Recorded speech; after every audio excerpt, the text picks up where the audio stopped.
Yesus ucapkan kepada Paulus, dan Paulus menuliskan nanti 20 tahun lebih, berarti Paulus ini seorang penghafal dong ya. Paulus adalah tahfiz berarti ya. Mari kita rame-rame, oh Paulus penghafal. Apakah betul? Tidak sama sekali. Nah, kalau demikian berarti kata mereka di dalam Yohanes 17:8 itu tidak mencakup kepada Paulus. Tidak. Paulus tidak masuk ke dalam komponen orang-orang yang menerima firman yang terlontar langsung dari mulut Yesus. Satu-satunya yang harus dia jadikan sebagai acuan adalah Paulus menerima ilham, Paulus menerima wahyu. Tapi kalau wahyu dan ilham yang diterimanya ini adalah betul-betul wahyu, tidak boleh dari Yesus. Kenapa? Karena Yesus mengatakan segala firman telah aku sampaikan kepada mereka. Tidak boleh, karena Yesus sudah terangkat. Berarti yang datang kepada Paulus ini adalah mutlak malaikat atau Gabriel atau Roh Kudus. Wajib hukumnya yes and yes. Salam satu Tuhan.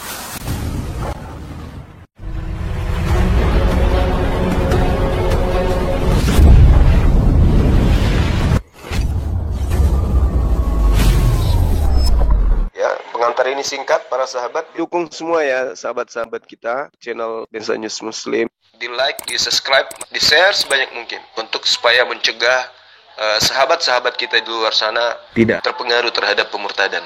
Semoga Allah memberikan selalu sikap istiqamah. Salam satu Tuhan, Allahu Akbar. Yesus pernah menyatakan diri kepada Paulus, sedangkan dia sudah terangkat ke langit. Sedangkan tadi orang Kristen mengatakan mereka di situ adalah Paulus juga. Ternyata tidak demikian. Kemudian yang kedua ini yang berat. Paulus Galatia 1 nomor 11 menerimanya bukan dari manusia. Ini bahaya ini. Ini bahaya.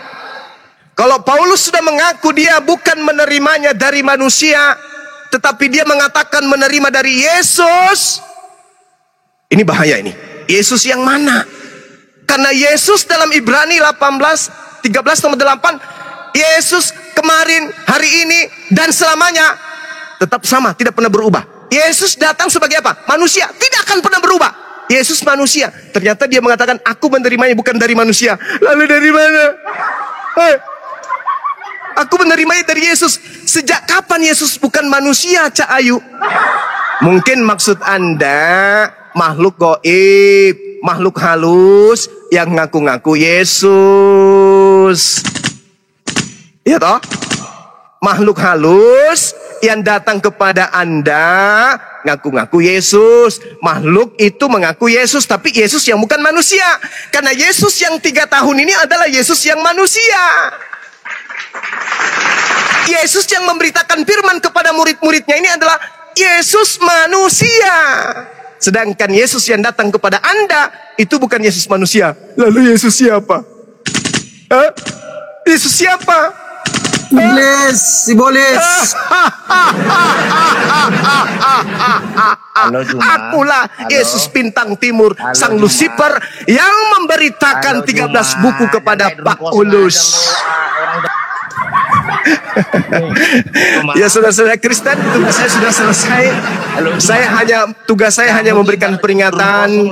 Anda mau menerima peringatan ini, terima kasih. Anda tidak mau menerimanya juga, tak apa, tak ada paksaan. Saya hanya menyampaikan apa yang benar di dalam Bible. Anda menyatakan bahwa Paulus menerima kitabnya bukan dari manusia, berarti bukan dari Yesus.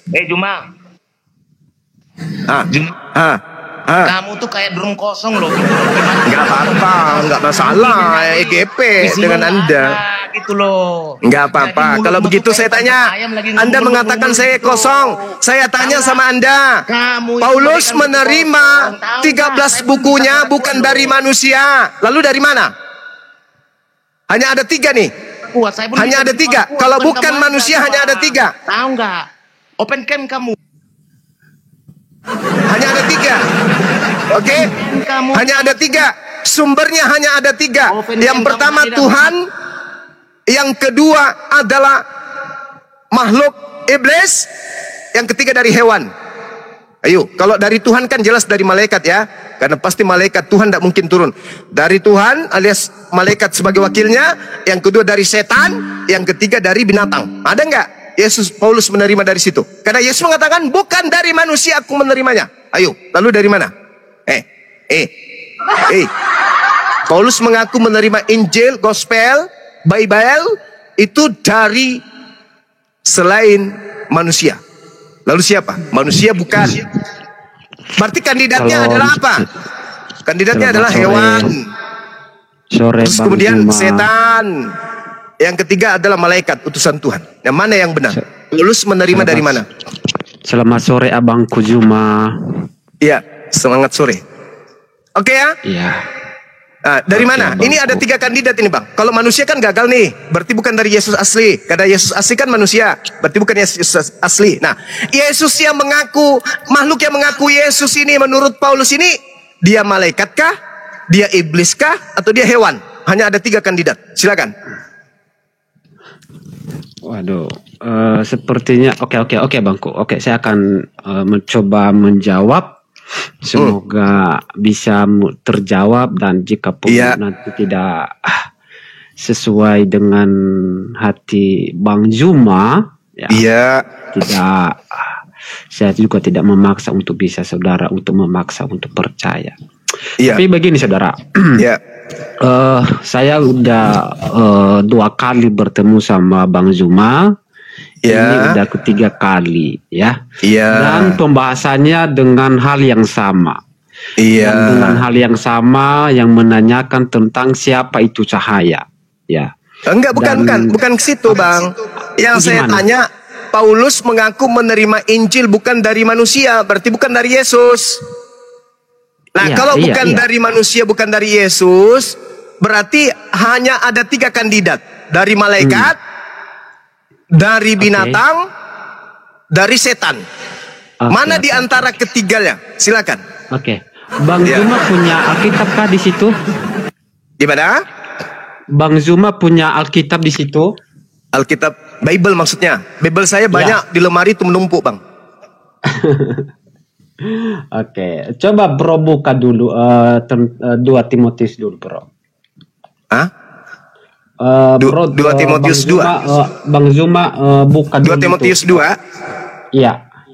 Oke, nomor 5. Ayat 3. Pasal 3 nomor 16. Tunggu. 2 Timotius berapa? 2 Timotius 3. Oke. Terus? Nomor 16. Timotius nomor 16. Oke. Ya. Kenapa saya dia? Baca Pak, Abang Kuzuma yang. Abang lah yang baca, Abang yang baca. Saudara yang baca. Saya baca kepada kita.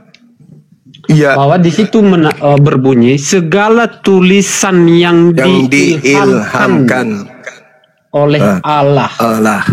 Oke. Jadi saya itu poinnya. Jadi saya berhenti di situ aja. Jadi Alkitab itu adalah pengilhaman yang dimana Tuhan menyampaikan firman-Nya kepada manusia.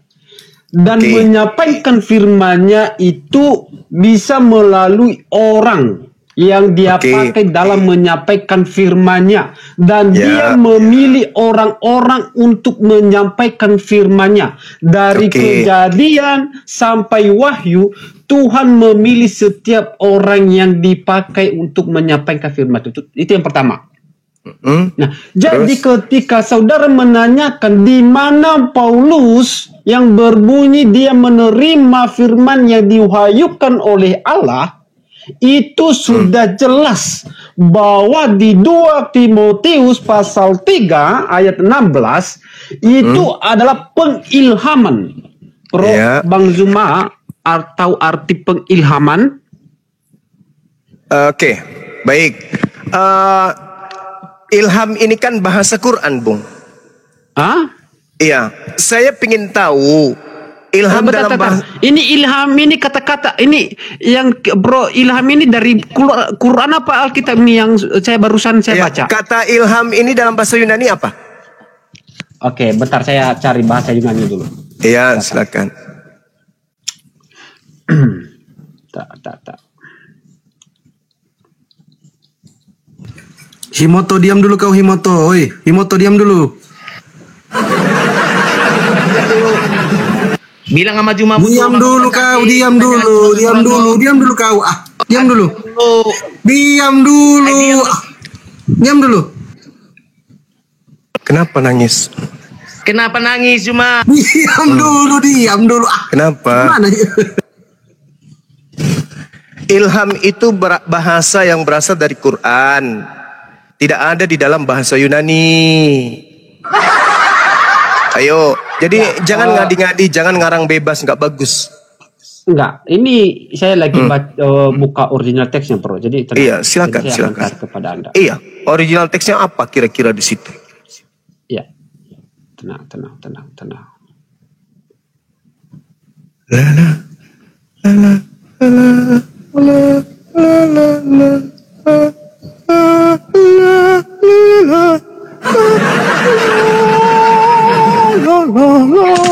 Bang Juma, Bang, ya. Sekedar info Bang, ini ya Duhu ini gurunya Bang Kriosmoto loh. Kalau dalam soal bahasa Ibrani dengan apa? Bahasa Yunani. Bagus itu. Bagus. Iya, Kenapa ini dia nggak tahu? Theopnestos kenapa nggak tahu? Nah itulah, saya heran juga. Kemarin dia ngajar Bang Kriosmoto loh di rumahnya Ito Faruk. Ayo, bahasa Yunani di situ apa? Apa artinya dalam bahasa Indonesia? Ini Bro, saya baca ya. Dalam bahasa original teks. Ya. Theopeustos. Ya, saya itu katakan tadi. Artinya apa?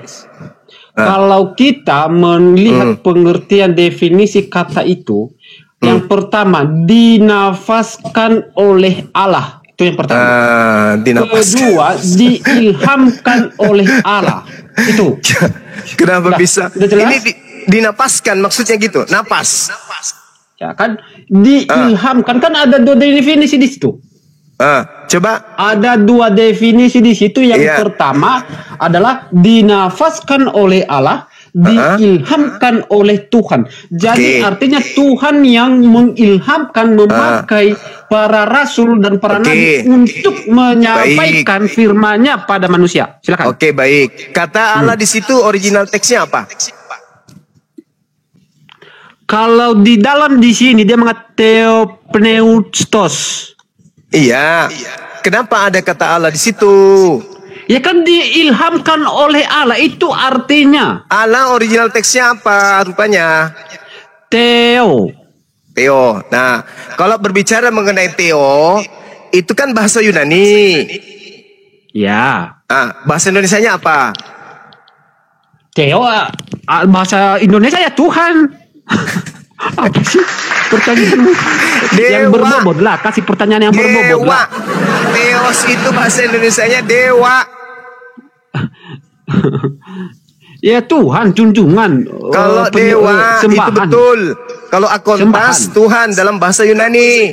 Ya. Sedangkan yang digunakan di situ adalah dewa. Berarti terjemahan dalam kitabmu ini adalah segala tulisan yang dinapaskan dewa memang bermanfaat untuk mengajar. Itu betul. Bukan Allah, bukan ilham. Jangan lari ke ajaran Islam, jangan, nggak boleh. Oke, gini. Saya mau nanyakan, dari mana Anda mengatakan bahwa kata ilham itu dari Al-Quran, sedangkan di dalam original teksnya itu adalah Theopneustos. Bagus, pertanyaannya bagus. Iya, silakan. Tunggu, saya kasih judul dulu ya. Oke. Iya. Mantap sekali. Al-Quran mengatakan kata ilham itu di dalam surah apa itu ya, teman-teman? Nanti Asyam juga ada. Asyam ya. Udah, yang lain diam, biar aku sama Bang Jum ini. Yang lain diam dulu lah. Wa taqwaha. Kata ilham itu berasal dari Al-Quran. Ya. Asyam ayat berapa, Dinda? Fa'alhamaha di 67. Fa'alhamaha fujuraha wa taqwaha. Nah, itu Kata ilham itu berasal dari Quran. Sedangkan di dalam original teks kitabmu itu nggak ada. Yang ada kata yang Anda sebutkan tadi itu. Apa itu? Theopneustos. Artinya apa? Napas dewa. Nih, Antemija. Berarti Anda sedang memproklamirkan Paulus menulis 13 buku sesuai dengan napas yang diberikan oleh dewa kepadanya. Dan selesai kita.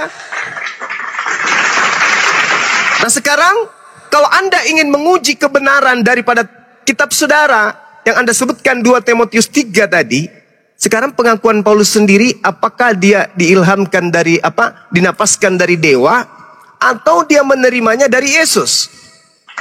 Kacau kan? Karena diterangkan dalam Galatia 1:11, bukan dari manusia, tetapi dari oknum yang bernama Yesus. Berarti Yesus yang dimaksud di sini adalah dewa. Siapa dia? Dewa Yesus. Siapa Dewa Yesus? Sambitan Timur. Siapa Sambitan Timur? Ibalisa. Siapa Ibalisa? Lucifere. Siapa Lucifere? Yang disembah oleh Kapere. Nah, selesai kita kan? Sekarang waktunya saya. Oke. Sekarang waktunya saya. Tamat kan kita? Udah selesai kita situ ya. Jadi kesimpulannya, Paulus gini, bro, menulis kan diasaskan dari napas dewa. Selesai. Oke. Tadi kita sampai di kata pengilhaman. Oke. Kata ilham itu kan sudah dibahas tadi. Itu napas theos, Bang. Oke. Pertanyaan gini, dengar baik. Pertanyaan saya selanjutnya, ketika saudara menanyakan kepada saya, kata ilham itu adalah bahasa Al-Quran. Oke, saya ikutin. Memang. Anda mengatakan itu bahasa Al-Quran. Oke. Betul. Nah, pertanyaan saya selanjutnya, ketika Anda mengatakan ilham itu adalah kata Al-Quran, sedangkan Alkitab itu sudah lebih dahulu daripada kitab saudara. Betul, lebih dulu kitab saudara, betul. Tapi yang digunakan adalah kata theopneustos. Pakailah itu. Tapi kan theopneustos itu kan original teksnya. Iya betul. Tapi diterjemahkan dalam bahasa Indonesia kan? Iya, nenekmu kiper, berarti kitabmu niru-niru Islam. Kan aslinya kitabmu theopneustos, artinya napas dewa. Kenapa larinya ke ilham Allah? Kan dia nyambung. Oke. Ini gini aja analogikanya begini Bang Juma. Udah ya. Ketika kita menyebut 1 dan 2, mana yang lebih duluan? 1 apa 2? Lebih duluan kata theopneustos daripada kata ilham Jawab dulu. Mana yang lebih duluan? 1 apa 2? 1 lebih dulu. Oke. Lebih duluan kata theopneustos daripada ilham Allah. Nah sekarang kitabmu meniru yang mana? Kok justru meniru Al-Quran? Oke, Anda mengatakan kami meniru Al-Quran. Oke, saya menanyakan gitu sekarang. Oke. Gini. Sedangkan di dalam pengkanonan kami itu adalah abad keempat. Oke. Sedangkan kitab saudara baru saudara baru saya ngerti. Mana yang lebih duluan, Alkitab atau Al-Quran? Coba jawab. Lebih dulu Bible. Gitulah, jujur. Di Bibelmu yang lebih dulu itu tertulis apa? Ilham atau kalau originalnya theopneustos. Nah, apa itu? Ya, yang diilhamkan oleh Allah. Mama Apa sih Mama ini kitabmu theopneustos itu artinya napas dewa. Nah, itu definisi yang pertama. Oke, saya tidak menyangkal. Definisi kedua itu adalah diilhamkan oleh Tuhan. Oke? Mati meja. Sekarang definisi pertama, yang mana yang benar, definisi pertama atau definisi kedua? Nah, jadi di sinilah ketika dalam pengertian menerjemahkan original teks, maka dibutuhkan yang disebut adalah hukum tiru-tiru kitab agama dalam lain. Pemilihan kata itu ingat. Gitu. Itu ada aturan dalam pemilihan kata. Tidak hanya ini yang sesuai keinginan saya, maka ini yang saya ambil. Giliran saya bertanya. Al-Quran mengatakan bahwasanya ada kata ilham. Kitabmu ada kata neptos atau napas. Ya, sekarang yang menggunakan asli kata ilham Al-Quran atau kitabmu? Jawab.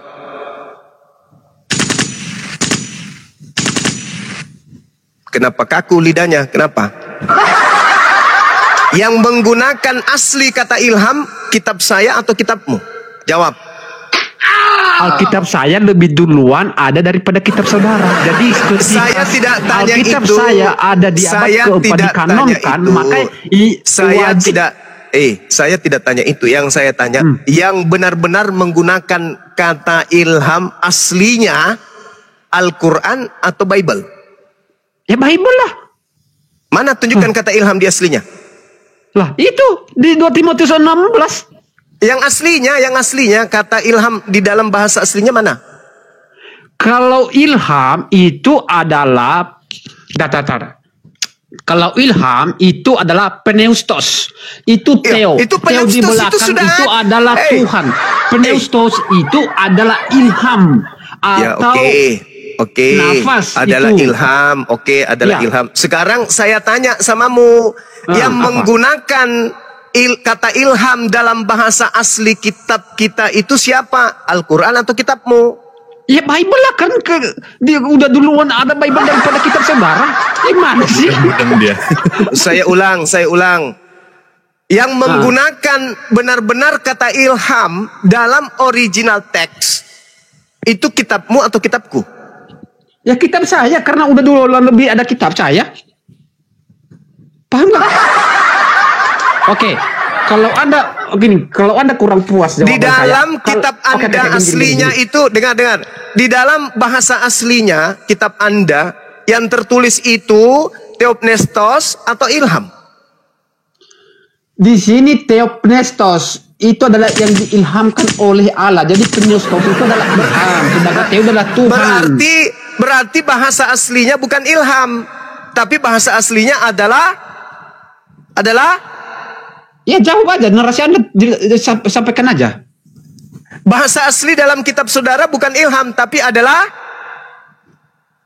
ya nafas dan ilham kan. Ada 2 definisinya. Ada 2 definisinya, ada 2. Ada nggak yang bisa berikan bantuan oksigen kepada saudara kita ini? Coba juga buka Bang Zuma kan mantap kan Bang, gurunya si Bang Krios Moto. Iya, mantap kan? Mantap. Iya. Kemarin juga saya ajar dia kan bahasa Ibrani kan. Saya ajari dia kan. Jadi kalau Anda belajar bahasa Ibrani sama saya, biar aku ajarin kau. Dengar baik tuh. Iya. Oke. Bahasa Ibraninya goblok apa Bang? Pengecut itu. Artinya pengecut. Bagus itu. Iya. Bahasa Ibraninya goblok, pengecut katanya. Jadi begitu saudara. Jadi kalau Anda menanyakan mana yang lebih duluan, maka saya berikan analogi kepada Anda. Mana yang lebih duluan? 1 apa 2? Tentu 1. Berarti Alkitab kami yang lebih duluan yang memakai kata itu. Jadi kitab saudara adalah tiruan daripada Alkitab kami. Contoh, tokoh-tokoh Alkitab, tokoh-tokoh nabi-nabi saudara itu adalah sebagian besar itu adalah bercerita tentang nabi-nabi kami. Saya ulang lagi deh, sekali lagi sebelum saya tinggalkan Anda sekali lagi Bang. Iya. Kata ilham ini sumbernya dari kitab mana? Dari kitab Anda atau dari kitab saya? Ya kitab saya lah. Oke, tolong tunjukkan di abad berapa kitab Anda menggunakan kata ilham? Penulisan kitab itu di abad pertama, baru dikanonkan itu baru abad keempat. Abad keempat.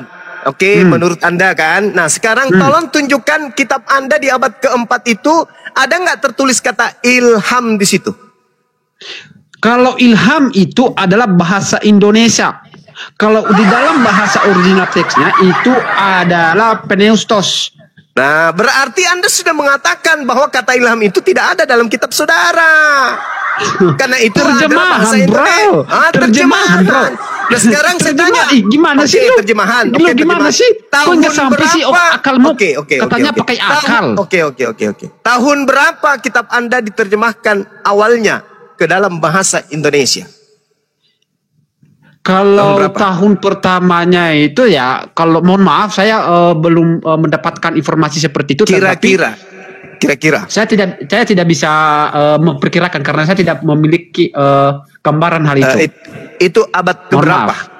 Mohon maaf, jadi saya nggak memiliki gambaran hal itu. Abad keberapa? Kira-kira abad keberapa? Ya, kan saya udah bilang, saya udah jujur kan, mohon maaf, saya tidak bisa memiliki gambaran informasi hal itu. Belanda datang ke Indonesia itu tahun berapa? Gini aja, kalau Anda bernarasi sampaikan aja biar aku tanggapin nanti. Kitab Anda itu diterjemahkan, Anda kan mengakui bahwa kata ilham itu adalah terjemahan kitab saudara. Itu tahun berapa diterjemahkan?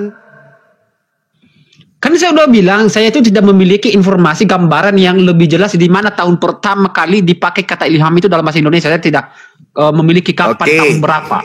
Baik. Tapi intinya, saya tanya, itu Indonesia merdeka tahun berapa? Indonesia merdeka tahun berapa? 45. Bahasa Indonesia itu mulainya kapan ada? Ya sekitaran 45 ke atas lah. 45 ke atas, saya taruh lah tahun 40-an ya. Al-Quran kami itu 1400 tahun silam sudah ada kata ilham. Oke. Terus? Kitabmu diterjemahkan paling tua itu di abad ke-17. Oke. Duluan mana kitab saya? Tahu maksud Anda. Oke. Kira-kira duluan mana Al-Quran menggunakan kata ilham daripada kitab Anda yang diterjemahkan di abad ke-17? Kira-kira duluan mana? Saya connect dengan pertanyaan saudara. Iya. Begini, Duluan mana? Oke, gini. Tunggu dulu. Duluan mana Al-Quran yang ada 1400 tahun silam dibandingkan Bible yang baru berusia kurang lebih 300 tahun dalam bahasa Melayu? Duluan mana? Anda kan merujuk kepada bahasa Indonesia, betul? Bukan. Sorry. Kitabmu itu diterjemahkan bukan itu. Kitabmu diterjemahkan ke dalam bahasa Melayu itu tahun 1862. Itu baru betul. Ya. Nah, itu berapa tahun yang lalu?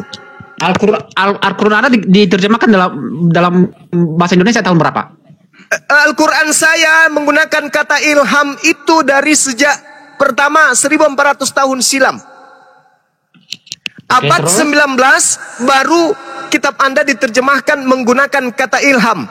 Kata ilham digunakan kitab saya 1400 tahun silam, 14 abad yang lalu. Jadi duluan gini, mana? Bro, saya tahu duluan mana? Maksud Anda. Duluan mana? Duluan mana kitab Anda atau kitab saya menggunakan kata ilham? Duluan mana? Kalau merujuk kepada terjemahan, maka kalau saya menjawab bahwa duluan kitab Anda, kalau bahasa Indonesia, selesai. Kenapa saya mengatakan begitu? Ya, karena bahasa Indonesia ini adalah milik umum. Karena milik umum itu adalah milik Indonesia. Jadi bukan hanya dikatakan contoh ketika kata tentang penciptaan itu hanya milik orang Islam. Tidak, itu adalah milik orang umum. Saya cuma nuntut ucapan dari mulutnya. Tapi dia pengakuan. Kata Al-Quran bahasa original teksnya itu adalah udah lebih duluan daripada kami. Cuma di dalam penerjemahannya di dalam Indonesia itu memakai kata ilham, dan kata ilham dalam bahasa Indonesia itu adalah dia makan babi. Dan itu adalah milik jujur umum, dia banyak. bukan hanya itu dikhususkan. Sebabnya lalu sih dalam badannya nggak bisa jujur. Intinya kita sudah mendengarkan dari mulutnya. Dia sudah mengaku bahwa Al-Quran lebih dulu menggunakan kata ilham daripada Bible. Dah selesai. Ilham kan bahasa Indonesia, bro. Kenapa Anda membatasi itu? Ilham bahasa Indonesia? Milik umum. Kata ilham yang digunakan bahasa Indonesia kita itu adalah apa? Kata yang disadur dari bahasa Quran. Oke, jadi udah selesai ya di situ ya. Jadi kita lanjut sekarang. Ayo. Belum. Hah? Belum. duluan mana Al-Quran ada di Indonesia daripada Bible? Kalau informasi itu saya udah bilang, saya tidak mendapatkan informasi. Tahu atau tidak? Kan saya jujur. Tahu atau tidak? Ya, kalau Anda menanyakan itu, tolong Anda bernarasi selengkapnya. Tahu atau tidak? Lawan Anda, tahu atau tidak duluan mana Al-Quran masuk di Indonesia dibanding Bible? Duluan mana? Tahu atau tidak? Oke, jawab aja. Kalau tidak tahu, bilang tidak tahu. Ya, iya, saya jujur kan. Tahu atau tidak? Menjawab ngawur daripada saya ngawur. Iya, tahu atau tidak? Iya, saya jawab, saya tidak tahu. Tahu atau tidak? Loh, saya udah jawab, kok gimana sih? Kalau tidak tahu diam. Saudara, kalau Anda bernarasi, jangan melemparkan tanggung jawab itu kepada orang lain. Jangan. Saya ulang kembali. Orang lain menjawab. Saya ulang kembali. Anda harus mempertanggungjawabkan. Duluan mana Al-Quran ada di Nusantara dibanding Bible? Duluan mana? A. Al-Quran, B. Bible.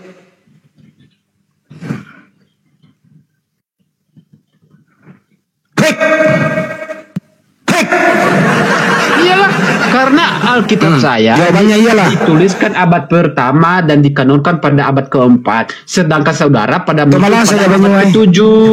Itu ingat tuh. Ya, baik-baik tuh. Nah, ampun dah. Kalau oke. Gimana abangku juga yang aku sayangi, yang aku kasih? Wis, mantap sekali. Wih, kabur dia. Dicabut, ditarik sama Lucifer. Kau bikin malu saja. Identitas saya ketahuan dong. Kalau di situ dinapaskan oleh dewa, gimana sih? Intinya adalah LAI ini, gitu ya, plagiat. Kan sering ulang-ulang. Kalau LAI ini tidak plagiat, tampilan ke-Islam-Islaman dalam terjemahan nggak laku di Indonesia. Makanya dia harus plagiat, nipu-nipu. Gitu loh. Intinya kita sudah mendengarkan teman-teman sekalian bahwa Bible itu adalah tulisan yang dinafaskan oleh dewa berdasarkan 2 Timotius 3 nomor 16 gitu. Sakit sih memang, tapi mau kayak mana? Pedis emang, iya memang, tapi mau kayak mana? Keras sih memang, iya memang keras, tapi mau kayak mana? Menyakitkan Bang Suma, emang, tapi mau kayak mana? Hak itu harus kita kedepankan, batil harus kita geser jauh-jauh. Jadi kalau kita menyampaikan hal seperti ini, janganlah kita disebut penghujat, penista. Sedikit demi sedikit, alon-alon, penyembah Lucifer itu akan ketahuan. Dan orang yang masih bisa diselamatkan akan meninggalkan komunitas tersebut, menuju kepada ajaran yang benar. Udah, kebuka lagi kan? Segala sesuatu yang dinapaskan oleh dewa adalah baik untuk mengajar. Mengajar apa? Mengajar orang untuk nyembah dewa. Udahlah kawan, nyerah aja kawan, nyerah. Daripada kami kuliti kalian pelan-pelan. Kami kuliti pelan-pelan nanti, kalau nggak mau nyerah. Hentikan kristenisasi, hentikan gerakan misionaris, hentikan jualan Indomie, hentikan. Kami akan kuliti. Kan udah aku bilang, aku tantang semua pendeta. Kan udah aku bilang kan? Nah, pelan-pelan akan terbuka semua. Itu. Semakin Anda menyerang Al-Quran, semakin ku kuliti Bible kalian. Pasti itu. Silakan dilanjut. Cuma persoalannya Banyuma, yang datang itu kroco-kroco, pendetanya asik dengan perpuluhannya. Ya iya, dia terlena. Oh, perpuluhan. Jadi untuk menghilangkan Kristen ini menyembah dewa daripada ajaran pagan Romawi Yunani, diterjemahkanlah dari original teksnya itu ke Islam-Islaman, karena mayoritas sampai detik ini Islam, supaya bisa berkamuflase, bisa menipu, bisa unsur misionarisnya, penipuannya jalan sedikit demi sedikit, baik jalan di bawah tanah maupun di permukaan. Tapi alhamdulillah di antara mereka banyak yang berselisih paham. Ada yang jujur janganlah pakai istilah Islam. Ada yang ngotot kalau tidak pakai kita akan nggak bakal laku. Dan resikonya adalah kalau LAI, lu diam dulu bangke. Resikonya adalah kalau LAI kembali menerjemahkan dengan jujur, saya rasa ini barang akan ditinggal satu persatu pengikutnya dan perpuluhan akan habis dan ajaran ini akan punah di Republik ini. Kira-kira begitu kesimpulannya. Oke. Kita lanjut ya. Jadi jangan diturunin lah, jangan di mute. Jadi kita diskusinya baik. Jadi saya di sini. Dulu pertanyaan gue kalau mau bicara duluan mana Al-Quran daripada Bible masuk Nusantara? Ya duluan Bible saya lah.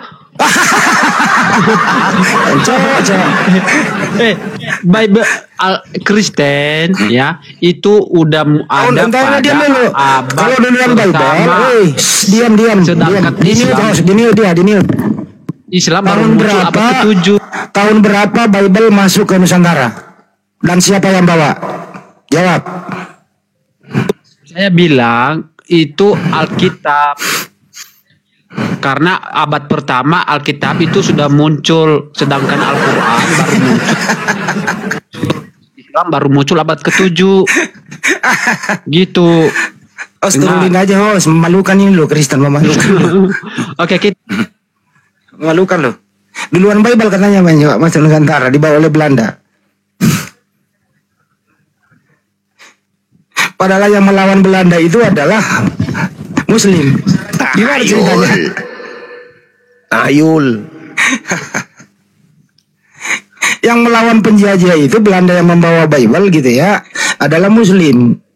Ya, para kiai, para ulama, santri dengan Allahu Akbar Indonesia merdeka. Ya Bible datang kapan gitu loh. Dibalik-balik ini memang kalau ada Lucifer dalam diri harus dibalik. Berapa untuk Lucifer telah membuat orang begini berbohong. Jadi kebohongan yang kecil ditutupi dengan kebohongan yang besar. Kebohongan yang besar ditutupi dengan kebohongan yang lebih besar. Akhirnya kebenaran yang terungkap pada kesempatan kali ini. Allahu Akbar.